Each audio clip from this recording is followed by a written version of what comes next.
bendiga a nuestro hermano Víctor, Amén, que nos amén. acompaña hoy, nuestro Dios hermano bendiga Carlito, a como ustedes siempre. también. Aquí estamos con un tercer episodio del tema la ansiedad.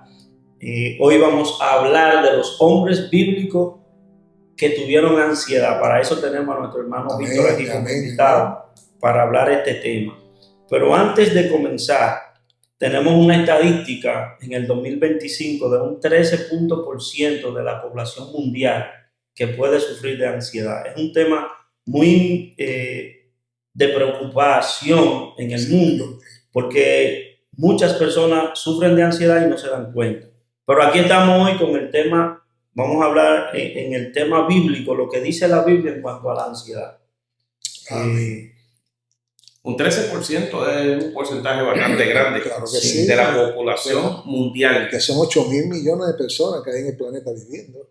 Sí. Cuando multiplicamos eso por 3, pues, por 13 es un gran número de personas. Definitivamente. Y Sí. como estuvimos hablando en el episodio anterior, ese problema, ¿verdad?, de la ansiedad, no tan solo se ve en el mundo secular, sino que también se puede encontrar dentro de la iglesia. Los miembros de la iglesia, inclusive líderes, pastores, todos están susceptibles a padecer en algún momento de su vida por problemas, ¿verdad?, de ansiedad y otros trastornos también, ya sea, ¿verdad?, por diferentes situaciones de la vida, por estrés, por situaciones en la familia, sea la razón que sea. Es un tema que puede tocar a muchas personas y es por esa razón que estamos trayéndolo aquí. Exactamente. Y lo importante de todo esto, ¿verdad?, que es un tema, como ustedes han dicho, que toca a mucha población, pero también que tiene solución. Definitivamente. Porque a veces las personas pues caen en una vida de ansiedad tan profunda que le va a afectar en toda su faceta de vida, en todo momento y en todo tiempo. Y entonces nosotros queremos llevar con estos mensajes que la persona que esté escuchando y está viendo y está pasando por eso entienda y comprenda que hay manera de salir de eso. Amén. Que no tiene que estar toda la vida luchando con la ansiedad, sino que puede salir hacia adelante y poder vencer lo que es la ansiedad. Nosotros traemos consejos bíblicos para las personas de ansiedad. Hay también personas que tienen que acudir a la ayuda profesional para trabajar este caso. Que nosotros, en este caso, no estamos hablando de ese tipo de ayuda, estamos hablando más bien enfocándonos en la parte espiritual de la persona. ¿Cómo ni tampoco estamos en contra, ¿verdad?, de que las personas vayan a los médicos profesionales. Tengo unos versículos bíblicos, porque la Biblia exactamente habla de cómo se produce la ansiedad y lo que nos puede dar ansiedad, y en sí habla de cómo nosotros podemos trabajar eso cuando nos afecta. En el libro de Mateo, el capítulo 6, comenzando desde el verso 25, voy a leer unos cuantos versos ahí rapidito. Dice: para gloria del Padre, Hijo y Espíritu Santo. Amén. Por tanto os digo, no os afanéis por vuestra vida, qué habéis de comer o qué habéis de beber, ni por vuestro cuerpo, qué habéis de vestir, no es la vida más que el alimento, y el cuerpo más que el vestido. Mirad las aves del cielo, que no siembran ni ciegan, ni recogen en granero, y vuestro Padre Celestial las alimenta. ¿No valéis vosotros mucho más que ellas? ¿Y quién de vosotros podrá, por mucho que se afane, añadir a su estatura un codo? Y por el vestido, ¿por qué afanáis?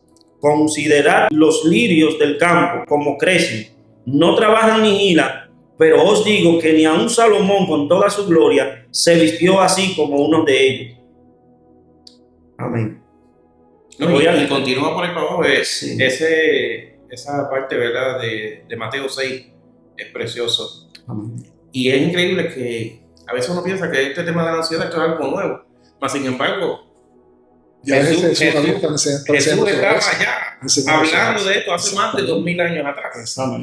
Es increíble porque... Fíjate, con perdón que te voy a interrumpir, pero el 32, porque los gentiles buscan todas estas cosas, pero vuestro Padre Celestial sabe que tenéis necesidad de todas estas cosas. Esto encaja mucho con el caso de la preocupación. La preocupación es lo que nos lleva a nosotros a la ansiedad. Claro que sí. Pero además de Jesús traer el problema, también junto con eso, que hay la solución. Amén. En el versículo 33. Eso es lo más Amén. importante de eso. ¿Y qué dice el versículo 33? Mas buscar primeramente el reino de Dios y su justicia, y todas estas cosas serán añadidas.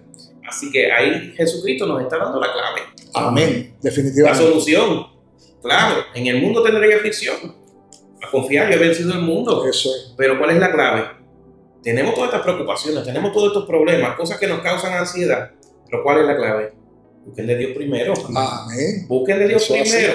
Que Dios sea prioridad en su vida, que de lo demás el Señor se Eso se encarga. encarga, se encarga. Yo sé que ustedes han venido hablando acerca de la ansiedad. Sé que han dado definiciones acerca de la ansiedad. Pero yo quiero traer, ¿verdad?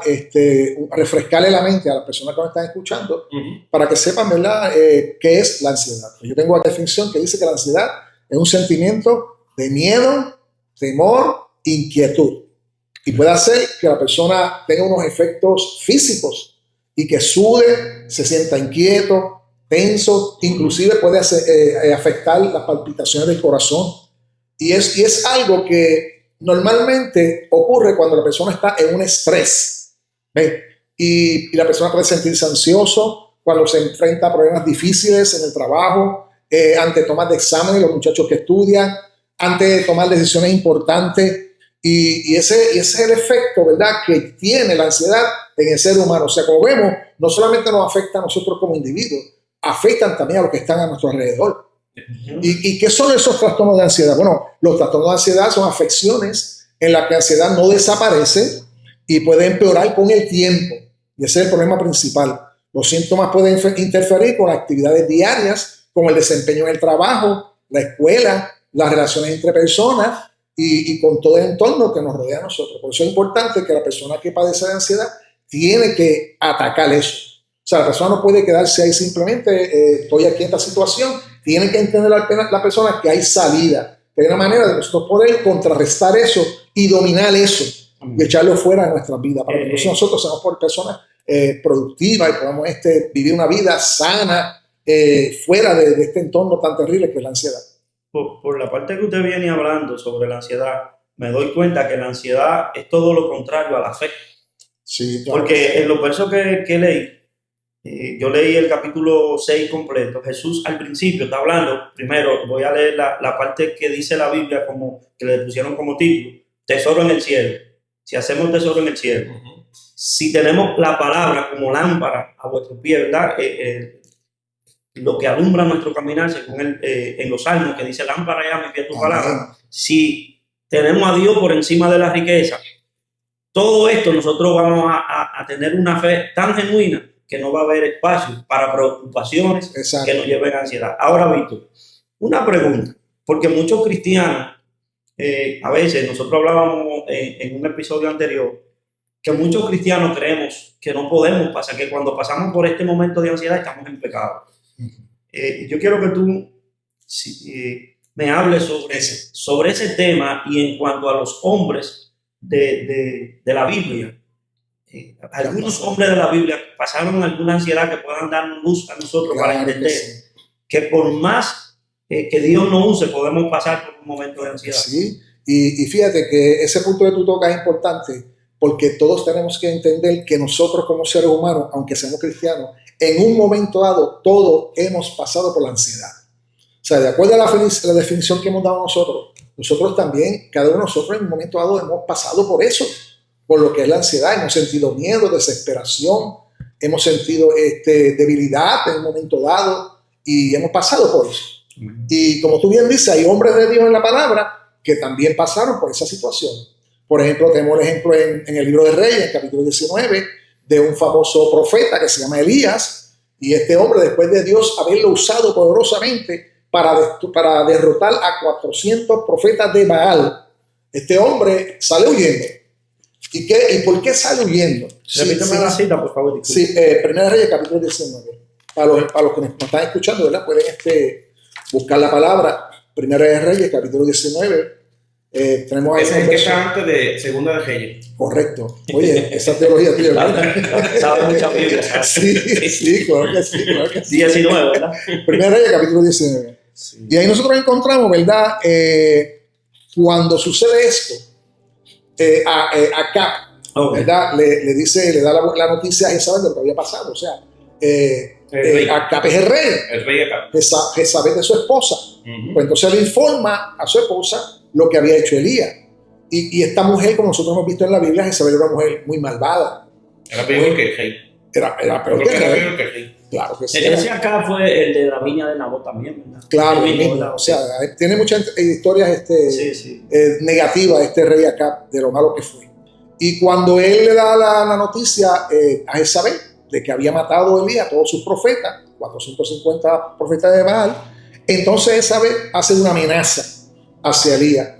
Y Jezabel le dijo a un mensajero que le enviara el mensaje a Elías: así me hagan los dioses y aún me añadan, si mañana a estas horas yo no te he puesto tu persona como la de uno de ellos. O sea, es una amenaza de muerte. Claro. Si te agarro te voy a liquidar, sin compasión ninguna, sin misericordia ninguna. Pero ¿qué pasa? Que la reacción de Elías fue que, viendo el peligro, ¿qué hizo? Se levantó y se fue para salvar su vida. Y dice la escritura que vino a Berseba, que está en Judá, y dejó allí a su criado. Por ahí se fue por el desierto caminando. Y dice la escritura que se sentó debajo de un enebro deseando morirse. Elías deseó la muerte. Elías deseó morirse. Fíjate que esto es un tipo de ansiedad, porque estamos hablando de que la ansiedad trae miedo, desesperación, o sea, y es algo, ¿verdad? Bien tocante o chocante, que uno vea a un hombre de Dios, ¿verdad? Tan poderoso, que Dios lo usaba tan poderosamente, y en este momento, ante la amenaza de una mujer, sale huyendo, sale despavorido, se tira debajo de un enebro y el hombre desea morirse. Pero lo interesante es que todo esto aconteció justo después de que él vio la mano de Dios. Exactamente. Wow, es algo como... O sea, de haber visto cómo Dios trabajó, cómo Dios lo apoyó. Exacto. Y causó la muerte de ¿cuántos? 400. Sí, 450 profetas de Baal. Y después sale corriendo. Y entonces, después de todo eso, sale corriendo. Es como que la lógica no cuadra, ¿verdad? Exacto. Pero fíjate que ahí lo que nos deja ver... Contraproducente, uno de esas cosas así. Esto nos deja ver la parte humana, del profeta. La parte humana. Y tenemos que entender también que la mayor parte de los profetas, cuando uno va al Antiguo Testamento, uno ve que son hombres solitarios. En el Nuevo Testamento, Jesús envía a los discípulos de dos para que se apoyen unos a otros. Exacto. Pero en el Antiguo Testamento vemos los profetas que salen solos. Ellos tienen que enfrentar solo al rey. Y en aquel entonces el rey era la autoridad suprema del país, ¿verdad? Como son los gobernantes en este tiempo. Y al recibir la amenaza de una mujer que ejercía poder, que era poderosa, a la misma vez que era una mujer que no tenía a Dios, una mujer que le había dado la espalda a Dios, había introducido la idolatría al pueblo de Israel, y el hombre pues se ve amenazado, de alguna manera cae en esta ansiedad, cae en esta desesperación, y eso nos deja ver a nosotros que a veces la ansiedad puede cegarnos, ¿ves? Porque como dice él, se olvidó prácticamente de lo que Dios había hecho un tiempo atrás, tan reciente, y ahora lo vemos nosotros huyendo, deseando morirse, como cualquier ser humano, como un ser humano que no tiene esperanza, como un ser humano que lo ha perdido todo, como un ser humano que quiere expresar de esa forma como si Dios lo hubiese abandonado. O sea, él se siente solo, se tira bajo ese enebro, desea morirse. ¿Y qué sucede? Que a veces nosotros creemos que los profetas eran hombres perfectos, pero en realidad eran hombres de carne y hueso, igual que nosotros, con virtudes y con defectos. Y eso es lo bonito también de la palabra, porque nosotros podemos ver en estas personas, ¿verdad?, un ejemplo a seguir, pero a la misma vez podemos ver que son, como tú dices, hombres de carne y hueso, igual que nosotros, que no son superhéroes, que no son extraterrestres, sino que nosotros podemos relacionarnos con ellos. Sí. De que tienen sus limitaciones, de que tenían tal vez sus debilidades, igual que todos nosotros. Igual que todos nosotros. ¿Sabes que en Santiago, verdad? Yo creo que fue el 5:17 que estuve leyendo, que dice eso de Elías. Exactamente. Sujeto a pasiones. Santiago utiliza a Elías como ejemplo para hablar de las pasiones del ser humano, específicamente del creyente. O sea, nosotros como creyentes también vamos a pasar por todas esas cosas. Y lo importante de esto es que Elías cae en toda esta situación, cae en la ansiedad, pero lo lindo y precioso de esto es que Dios se acerca a tratar con él.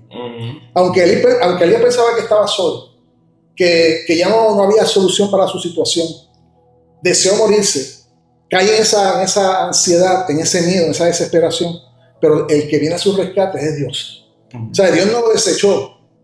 Dios no es como los seres humanos, que a veces, ¿verdad?, nosotros desechamos a las personas en nuestra capacidad humana, pero Dios no es así. Eso es lo lindo del Señor. El Señor se acercó a donde estaba Elías, que se había metido allá en una cueva. Y dice la Escritura que vino un viento, vino un terremoto, vino fuego, pero tras el fuego un silbido apacible. Y en ese silbido apacible dedicado, allí estaba Dios tratando con Elías. Elías pensaba que estaba solo, pero la divina respuesta fue: yo he reservado a 7,000 rodillas que no se doblaron ante Baal y cuyas bocas no le desean. Y ese es el Dios que nosotros le estamos siguiendo. Amén. No importa que nosotros estemos pasando por la situación que pasemos, Dios se va a acercar a tratar con nosotros. Ahora, queda de nosotros abrir nuestro corazón y poner nuestra ansiedad en la mano del Señor, y Dios va a obrar en cada uno de nosotros. Y además de Elías, ¿hay otro? Claro que sí, tenemos varios aquí personajes. ¿Quién más está ahí? Tenemos aquí a Abraham. Abraham, el padre de la fe. El padre de la fe. ¿Cómo va a ser? Pero sí, señor. Si ese es el padre de la fe, nosotros somos los nietos. Sí, nosotros somos descendientes. Y el padre de la fe. Pues imagínate, si Abraham, padre de la fe, pasó por eso, ¿cuánto más nosotros? Exactamente. O sea, ¿y qué le pasó a Abraham? Y repetimos eso, ¿verdad? Son seres humanos. Igualito. De carne y hueso.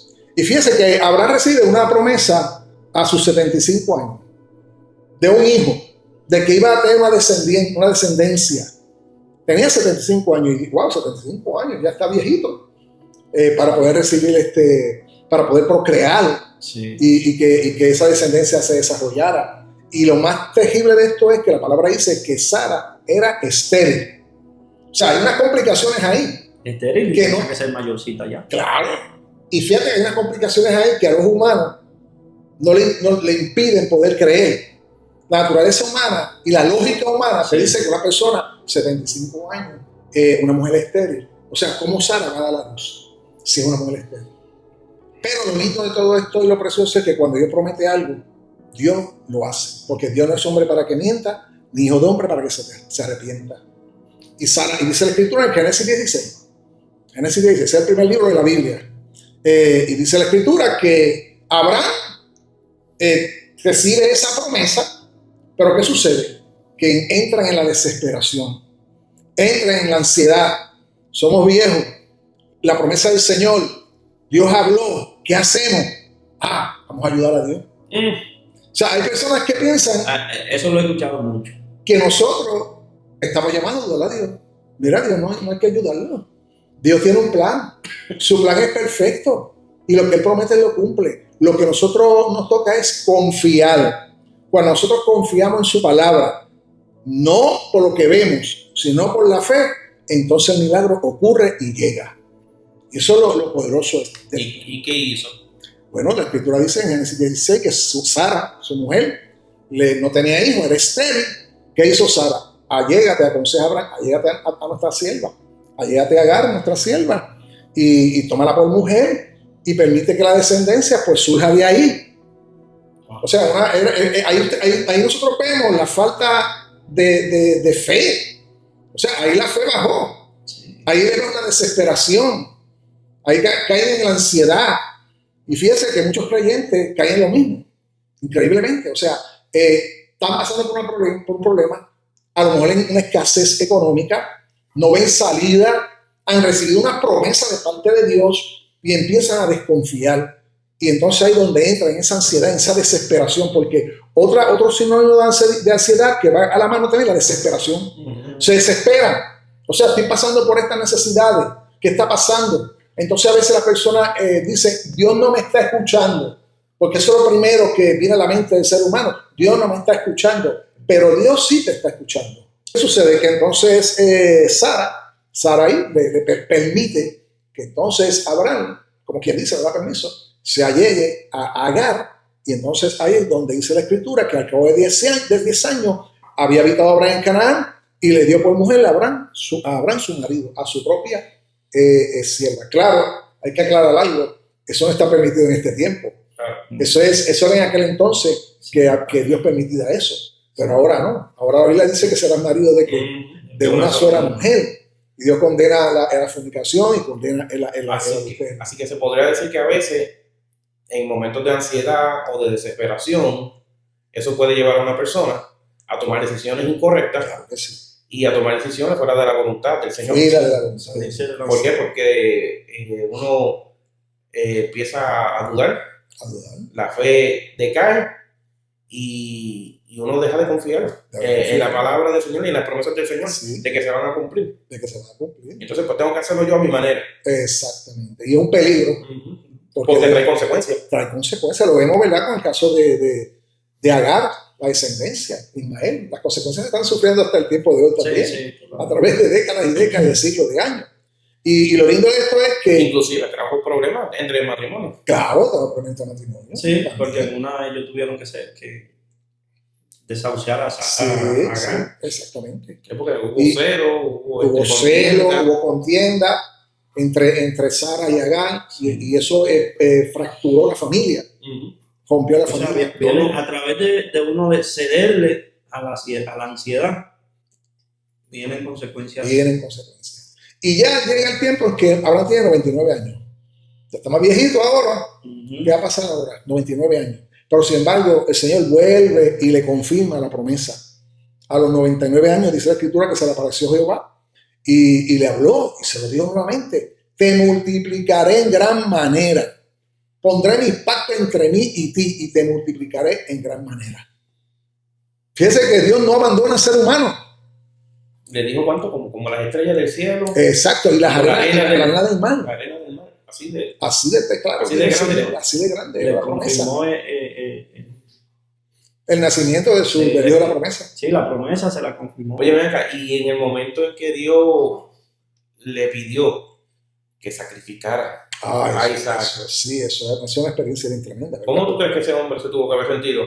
Después que finalmente vio que Dios le concedió ese hijo, el hijo de la promesa. Y cuando ya tenía 100 años. Correcto. Abraham ya tenía 100 años cuando nace Isaac. Y entonces pensando, wow, yo tengo esta edad. Finalmente recibí el hijo de la promesa y ahora el Señor me lo está pidiendo que lo sacrifique. Eso es una prueba de fe tremenda. Increíble, pero de que tal vez entró ahí, tal vez el temor, claro, la desesperación, la frustración, no entiendo. Exacto. Así que tal vez se podría decir ahí también que el hombre también sufrió un poco de ansiedad, claro, pero fue obediente de todo modo. Y fíjate que ese es un punto importante porque uno puede sentirse ansioso, pero lo importante es que en medio de toda esta situación nosotros permanezcamos fieles a Dios. No neguemos a Dios. No le echemos culpa a Dios por lo que está pasando. Y el reto más grande que recibió Abraham en ese momento fue que él sabía que Dios no recibía sacrificios humanos. Sabía eso. Dios no recibía sacrificios humanos porque los dioses paganos del mundo sí hacían eso. Pero Dios no era un Dios que recibía sacrificios humanos. Y entonces ahora Dios le dice, tienes que sacrificar mi hijo. Y él obedeció. ¿Sabe? Él no entendía, porque muchas veces Dios hace cosas con nuestra vida que nosotros no entendemos. Y tampoco Dios quiere que entendamos. Lo importante es que aunque nosotros no entendamos, seamos obedientes y seamos fieles a la palabra de Dios y a su voluntad. Y miremos siempre cuál es la promesa que Dios nos ha hecho y siempre teniendo la fe y la certeza y la seguridad que Dios va a cumplir esa promesa. Sí. Y vimos el resultado, ¿verdad? Como en el momento dado, cuando llegó el momento del sacrificio, apareció un ángel. Detente, Abraham, porque sabemos que tú eres verdaderamente fiel a Dios y le obedeces a Dios. Y Dios proveyó el sacrificio. Y Dios proveyó para el sacrificio. Claro, después si nosotros seguimos hablando de ese tema, pues después vemos que eso es un tipo de lo que venía a ser Jesucristo, claro, en la cruz del Calvario y cosas así, pero no vamos por eso otro tema. Sí, definitivamente. Eso es para otro episodio. Eso, sí, completamente distinto. Aparte entonces tenemos a Elías, a Abraham, hay... Podemos mencionar también a Josafat. En Segunda de Crónicas, capítulo 20. Segunda de Crónicas. Segunda de Crónicas, capítulo 20. ¿Qué pasó con Vemos ahí a Josafat. Josafat era un rey también. Y dice la Escritura que Josafat en su reinado enfrentó una guerra de 3 reyes. 3 reyes contra él, o sea, contra el pueblo de Israel. Su pueblo. O sea, cualquiera entra en ansiedad. Cualquiera entra en desesperación. 3 grandes grupos de guerreros que se enfrentan a los hijos de Israel. Y dice la Escritura en el 2 de Crónicas capítulo 20, verso 3. El desventaja. Claro. O sea, numéricamente, el pueblo de Israel era mucho menos. Y el pueblo de Israel históricamente no era un pueblo entrenado para la batalla. Y vienen estos 3 reyes a atacar al pueblo de Israel. Y dice el verso, 2 de Crónicas, capítulo 20, verso 3. Entonces él tuvo temor. ¿Ve? Y eso es un complemento de lo que es la ansiedad. Pero vemos la diferencia, por ejemplo, de Elías, que Elías huye. Ahora Josafat decide enfrentar la situación. Tiene su ansiedad, tiene su miedo, tiene su temor, pero lejos de huir, de desesperarse, de no encontrar solución a lo que estaba pasando. Sin embargo, en el caso de Josafat, dice la Escritura que Josafat se humilló. O sea, que hubo una reacción ante la crisis. Nosotros tenemos que tener en cuenta cómo nosotros vamos a reaccionar en medio de nuestras crisis, en medio de nuestra desesperación, de nuestra ansiedad. Pero en medio de su desesperación y su ansiedad, la Escritura nos enseña que Josafat decidió buscar a Dios. Y eso es lo más importante. O sea, eso nos enseña a nosotros que podemos estar pasando por la situación que sea, el problema difícil que sea, que parece que es imposible que se pueda solucionar, pero lo importante de esto es nosotros buscar al Señor, como se mencionó al principio, como el capítulo que leyó de Mateo 6. Exacto. ¿Qué hizo Josafat? Josafat accionó en fe. Transformó su acción, su temor en acción. Accionó. Convocó a una asamblea nacional y en un ayuno para buscar la intervención de Dios. Sí. Porque hay cosas que cuando nosotros humanamente no podemos, cuando nosotros entramos en esa comunión con Dios más profunda y buscamos a Dios en ayuno y oración, algo tiene que suceder. O sea, saben que yo le estuve leyendo, eso está en el verso 20, el capítulo 20, verso 3, completo. Si no lo lee completo, y Josafat se humilló su rostro para consultar a Jehová e hizo pregonar ayuno a toda Judá. Y esto es importante y me doy cuenta como que en realidad es la base, es donde uno debe de enfocarse. Yo hablando con algunas personas cristianas que han pasado dificultades, siempre que tú le dices, no, mira, tienes que buscar a Jehová, te dicen, es fácil decirlo, sí, pero es difícil hacerlo. O sea, todo el mundo se va a lo más rápido, al microondas, cuando, como dicen, hay hermanos quieren una solución fast food rápido. Sí, Mas, sin embargo, lo que Dios requiere es que vayamos donde Él. Porque ahí es que se ve la fe del creyente, que Él puede hacer por nosotros. Porque es lo que dice, si mi pueblo sobre el cual mi nombre es invocado. Crónicas 7:14.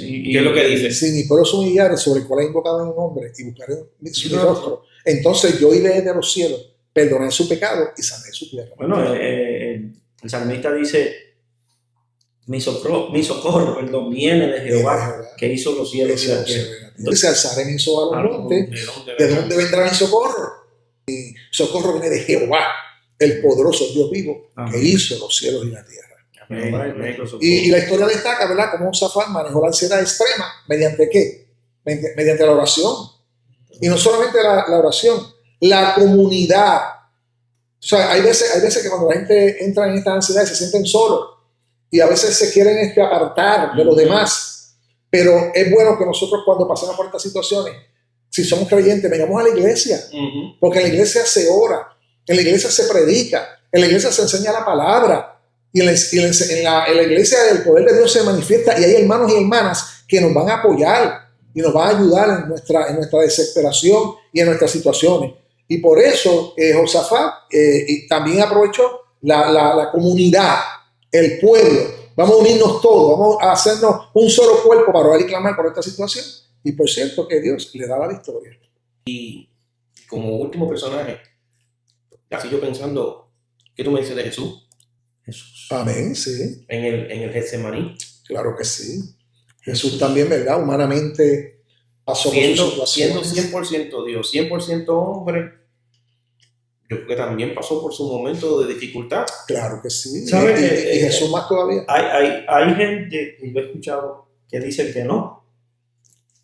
No sé por qué, pero lo que uno lee ahí. es algo que tiene mucho que ver con la ansiedad. Muchas personas yo he escuchado hablar, decir eso, que Jesús no pasó ansiedad por ser Jesús.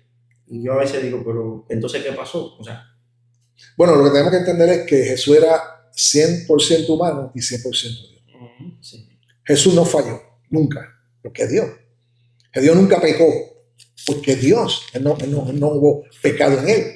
Pero sí en su forma carnal, él cargó el pecado de toda la humanidad. Y en su forma humana, vemos a Jesús llorando frente a la tumba de Lázaro. Sí. Dice la escritura, Jesús lloró.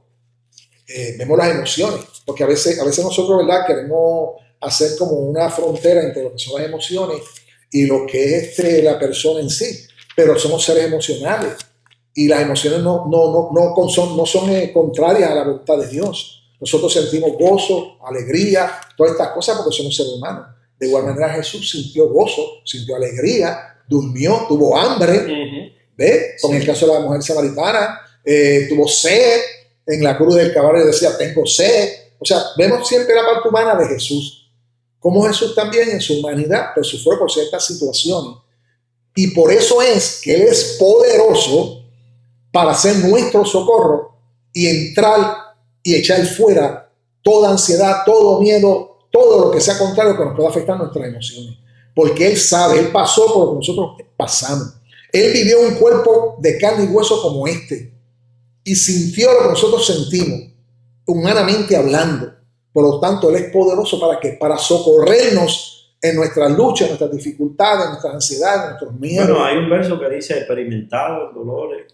Experimentado en dolores. Vivió lo que nosotros hoy podemos vivir. O sea, si nosotros lloramos, Él lloró. Si nosotros pasamos hambre, pasamos. Si pasamos persecución por causa de Él la pasó más fuerte. Nadie, o sea, nosotros podemos pasar por situaciones, desesperación, miedo, distintos problemas, pero hay que entender que nadie ha sufrido como sufrió Jesús. O sea, Él sufrió toda dolencia, todo dolor, todas situaciones trágicas, las pasó Jesús y las pasó por nosotros. Porque los que teníamos que estar en esa cuenta cruz éramos nosotros. Sin embargo, Jesús tomó nuestro lugar en esa cuenta cruz para darnos vida y salvación. Para todas esas personas que nos están viendo y que tal vez están pasando por momentos difíciles y sienten que la ansiedad a lo mejor se está apoderando de ellos, ¿qué consejo nosotros le podríamos dar en este momento? El mejor consejo que nosotros podemos darle a las personas que nos están viendo en esta hora es que entreguen toda situación en las manos de Jesús. Nada es imposible para Dios. Para Dios todas las cosas son fáciles. Isaías 53, verso 5 dice, mas Él herido fue por nuestras rebeliones, morido por nuestros pecados. El castigo de nuestra paz fue sobre Él y por su llaga fuimos nosotros curados. Amén. Todo tipo de enfermedad, sean enfermedades mentales, emocionales, físicas, Jesús la destruyó en la cruz del Calvario.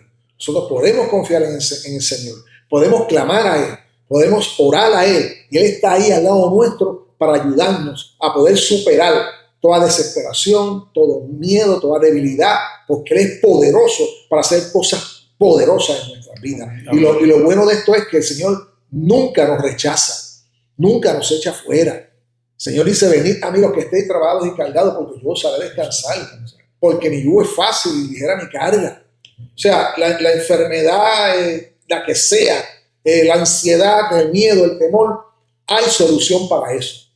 Hay solución. Y la palabra de Dios tiene solución. Y en el sacrificio de Jesús encontramos solución para todas estas situaciones que a la mente humana no puede ser que sea difícil, pero cuando Dios interviene, nosotros somos testigos de eso, de las cosas poderosas que Dios está haciendo en nuestra congregación aquí, Manantial de Restauración, la 4360 Monterrey Road, aquí en Ponciano. Así que aprovecho la oportunidad para invitar a esos que nos están escuchando que pasen por aquí, experimenten la presencia de Dios, vean las cosas con sus propios ojos, como decía Tomás, si no veo no creo. Hay personas allá afuera que dicen lo mismo, si no veo no creo, pues mira, acérquese aquí a esta congregación Manantial de Restauración de la Iglesia de Dios y usted va a ver cuántas cosas poderosas Dios está haciendo con nuestros medios. Víctor, señales prodigio.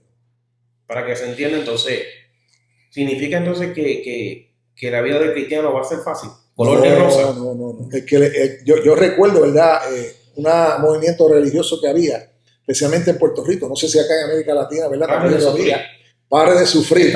Y te daban esos anuncios tan tremendos. Sí. Pare de sufrir.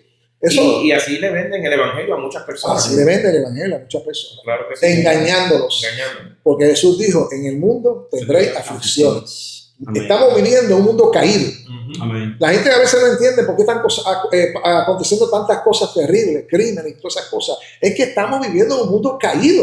No, y la gente dice, ¿y si Dios realmente existe? ¿Por qué permite que suceda esto? ¿Por qué permite aquello? Sí, porque indirectamente pues le quieren echarle la culpa a Dios. Pero Dios no tiene culpa. O sea, los únicos culpables de todo lo que está pasando somos nosotros, que desobedecimos a Dios, que pecamos contra Dios, como dice Romanos 3:23, por cuanto todos pecaron, todos. No hay nadie que pueda decir que es bueno.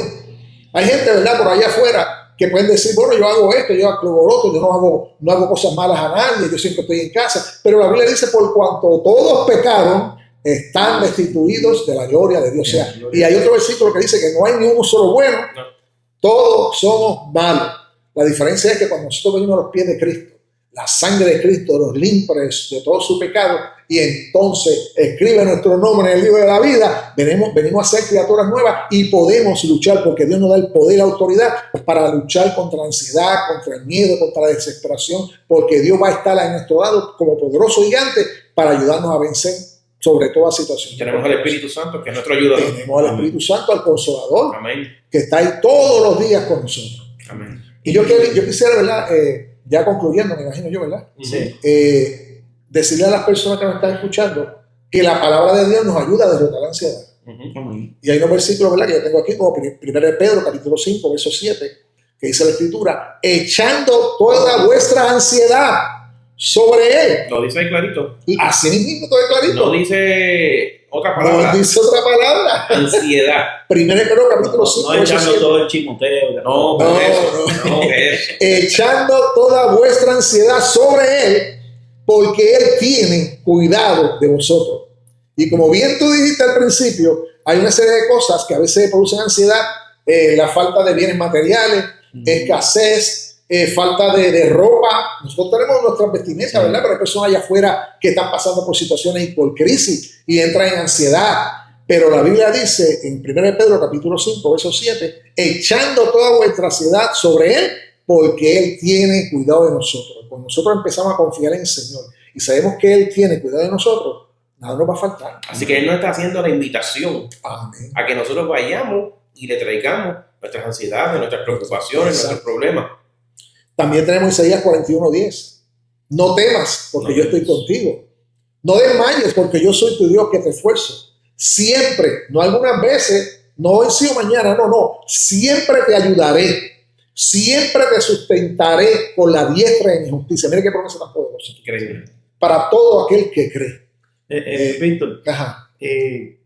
muchos líderes, predicadores, yo quiero que tú le des un tic, porque a veces los pastores, predicadores, cantantes, evangelistas, líderes en general, que ministran la palabra y Dios lo usa, pero cuando salen de ministrar, pasan por momentos como estos, Claro que sí. como Elías, acabó de ministrar allí algo poderoso. Tú puedes tener una campaña donde se convirtieron miles de personas, Sí. pero cuando tú llegas a tu habitación, ¿qué procedimiento debemos de hacer como líderes en ese momento? Cuando salimos de una administración, pero cuando llegamos al hogar, o cuando vayamos a una plaza o a un lugar que estemos solos, ¿qué debemos hacer como para poder ganar esta batalla que a veces tenemos? Bueno, la Biblia dice claramente que nuestra lucha no es contra carne ni sangre. Es contra espiritual, contra seres espirituales, poderes malignos, potestades de las tinieblas. Y nosotros tenemos que luchar contra eso. ¿Con qué? Con fe y con la palabra y confiando en el Señor. No estamos exentos que vengan luchas, no estamos exentos que seamos atacados. Y el enemigo siempre va a poner la mirada en los líderes, porque sabe que si tumba un líder, puede tumbar una congregación, puede tumbar un concilio. Por eso es que nosotros, ¿verdad?, cuando la gente, los hermanos ejercen ministerio dentro de la iglesia, pues tienen que tener una vida cotidiana, continuamente de comunión con Dios. Pablo decía, golpeo mi cuerpo, lo someto a servidumbre, no vaya a ser que yo siendo heraldo para otros, vengo a ser descalificado. Bueno, Jesús le dijo a los discípulos, velar y orar para que no Para que no entre en caigan en tentación. Y Jesús siempre se iba a hacer. Entonces se apartaba para... Lo vemos en la vida de Jesús. Sí. De Jesús. Sí, sí. Jesús, hay una parte de la escritura que dice que antes de él elegir los 12 discípulos, estuvo toda la noche orando. O sea, una decisión tan importante como esa, que era escoger los discípulos, dice la escritura que estuvo toda la noche orando. Él no necesitaba hacerle a Dios, pero lo hizo ¿por qué? Para darnos el ejemplo. Correcto. Porque si él dependía del Padre, cuánto más nosotros también tenemos que depender de Dios, buscándole en oración, en comunión, leyendo la Biblia, en consagración. O sea, el líder no puede descuidar su vida espiritual. Si el líder descuida su vida espiritual, es que Dios me está usando, es que Dios me dio un mensaje poderoso, vinieron gente al altar, vi gente que se convirtieron, o sea, todo eso es bueno, pero eso quien lo está haciendo es el Señor, no es el líder, no somos nosotros. Y eso no nos va a decir a nosotros que somos mejores cristianos que otros, porque simplemente vemos la mano de Dios, cómo se está moviendo, haciendo cosas poderosas. O sea, nosotros no podemos descuidar nuestra comunión con Dios, y el líder menos todavía. El líder tiene que tener una vida ahí constante, de ayuno, de oración, de sometimiento. No se puede creer autosuficiente. No podemos creernos autosuficientes. Autosuficiente. Mientras Dios nos bendice más nos humillamos. Porque eso es todo lo contrario a lo que es fe. Cuando yo creo que puedo hacer las cosas. Exactamente. Pero cuando Jesús estaba hablando de yo soy la vid verdadera, Exacto. lejos de mí, nada Sin podéis mí, hacer. yo soy la vid, vosotros los pámpanos, y sin mí nada podéis hacer. La última pregunta que tengo para ti. Tenemos en esta etapa de la vida, en este tiempo, tenemos unos jóvenes hoy en día que muchas veces le dicen a uno que están depresivos, muchos jóvenes con ansiedad, jóvenes adolescentes. ¿Qué podemos hacer los padres? Espiritual, claro, hay que buscar ayuda profesional, Claro. no se le quita ese mérito a De ser que, necesario. es de ser necesario ir a un doctor a buscar ayuda. Claro. Pero de primera instancia, a los padres de hoy, ¿cómo podríamos ayudar a nuestros hijos con este tipo de problemas que estamos teniendo tan fuerte en nuestra sociedad de jóvenes? Claro, nosotros, fíjense, nosotros como padres, que cuando tenemos hijos pequeños, adolescentes o preadolescentes, tenemos que estar pendientes constantemente a cómo ellos actúan, cuál es su sentimiento, porque la persona que está pasando por situaciones, sea miedo, sea desesperación, sea ansiedad, hay unos síntomas, como ya lo hemos visto al principio, unas señales, y nosotros tenemos que estar pendientes y saber descubrir esas señales, porque si nosotros no atacamos estas cosas, ¿verdad?, a tiempo, pues más adelante pueden haber una consecuencia con ese joven.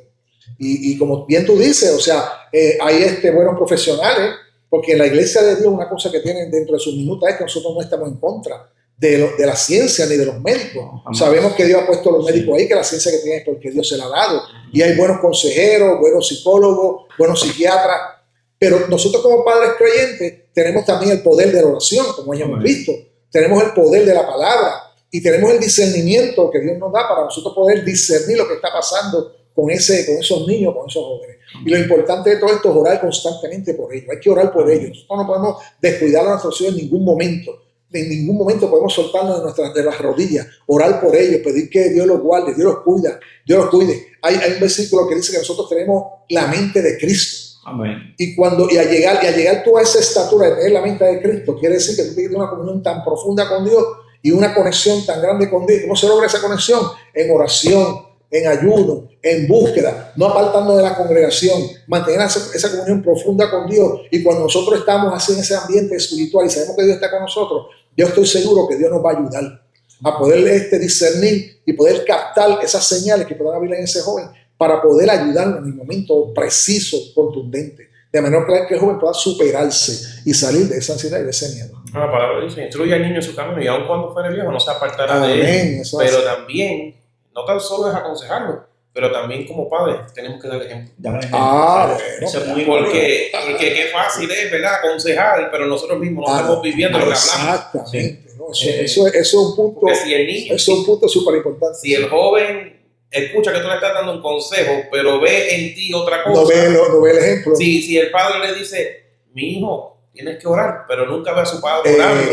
Mi hijo, tienes que leer la palabra, pero nunca ve a papá. Tienes que congregarte. Tienes que congregarte, pero y él va una vez al año nada más, en Semana Santa. Y otro punto interesante, ya que tú tratas de ese tema, esa partecita ahí, cuando le decimos a nuestros hijos, tú no sirves. tú eres bruto, No, tú no aprendes. Muchos padres pueden cometer este error. lo pueden cometer. Es un error, aunque el niño tenga, quizás no sea habilidoso en cierta tarea. Claro. Siéntate con él y inyéctale el deseo de buscar, de indagar, ¿me entiendes? Exacto. Creo que eso produce en los niños también. Sí, no, Ese eso tipo- hiere, eso hiere. Sí, eso hiere. porque Las imagínate. palabras a veces pueden herir más que un cantazo. Que un cantazo. Yo recuerdo a mi mamá en una situación con una hermana que tuvimos una pequeña situación, y yo recuerdo que mi mamá nos llevaba a la habitación de mi hermana y nos ponía a orar ahí. Ella no estaba, ella estaba a veces en el trabajo o en la escuela o en la universidad, pero como ya sabíamos el problema que estaba pasando, no necesariamente de ansiedad, era un problema más ameno, más fácil, pero íbamos a la habitación y orábamos dentro de su habitación. Era como para proclamar esa joven para el reino. En ese momento. Hacen un cuartito de guerra ahí. Sí, y tuvimos resultados, porque hoy por hoy la joven, mi hermana es cristiana. Y fíjate algo, nosotros los padres que somos cristianos tenemos que aprender a batallar y a pelear con todas estas cosas que se levantan en contra de nuestros hijos y nuestros adolescentes. O sea, nuestra responsabilidad cae sobre nosotros. Nosotros no podemos permitir que el enemigo entre a nuestra casa y va a hacer pedazos de nuestro hogar. Sí. Y más nosotros que somos, ¿verdad?, la cabeza del hogar, que somos sacerdotes del hogar. Y además, junto a la mujer, porque también la Biblia dice que la mujer sabia edifica su casa. Pero nosotros, esto es una batalla. Hay muchas personas que no entienden esa parte de la palabra. No entienden que esto es una batalla espiritual. Y que hay género, dice la Escritura, que no saben si no es con oración y ayuno. Esto es una batalla espiritual. Y nosotros no podemos permitir que nuestros hijos vayan a ser arrebatados por el enemigo. Muchas veces ocurren ciertas situaciones porque los padres se descuidan en su vida espiritual, como bien estaba mencionando Carlito. O sea, no oran, no leen la Biblia, no se congregan, entonces, pero son rapiditos a pedir la oración, ¿ves? Y no está mal lo que pidamos la oración, pero bueno es también nosotros doblar nuestra rodilla y clamar por nuestros hijos. Esto es una batalla espiritual y no podemos permitir que el enemigo nos vaya a arrebatar nuestros hijos. Y cuando nosotros clamamos, oramos, buscamos la presencia del Señor, Dios tiene que hacer cosas poderosas, porque la palabra me lo dice. La palabra me lo enseña. Cuando confiamos en el Señor, dice la Escritura, que los que confían en Jehová son como el monte de Sión, que no se mueve, sino que permanece para siempre. Mira, hemos dicho 3 conclusiones, estamos como el pastor. Esta es la última. Ese es el mal de los pentecostales. Bueno, pues concluyendo ya, aprovecho para dejarles saber que si les gustó este contenido, asegúrese de darle like, de comentar, de compartirlo y de suscribirse a nuestro canal para que pueda seguir disfrutando de contenido como este. Bendiciones, y recuerde, si necesita ayuda profesional, búsquela. Eso. No deje de buscarla, órele a Dios que le ilumine para que le ayude a tomar buenas decisiones. Amén. Y Dios bendiga si a le todos. gustaría que oráramos por usted, escríbenos en los comentarios, también. que nosotros vamos a estar leyéndolos y vamos a estar orando y clamando por sus peticiones. Eso es. Dios le bendiga, Dios le guarde. Fue una bendición estar aquí compartiendo con los hermanos y nos vemos, ¿verdad?, en una próxima ocasión. Amén, amén. Dios les bendiga.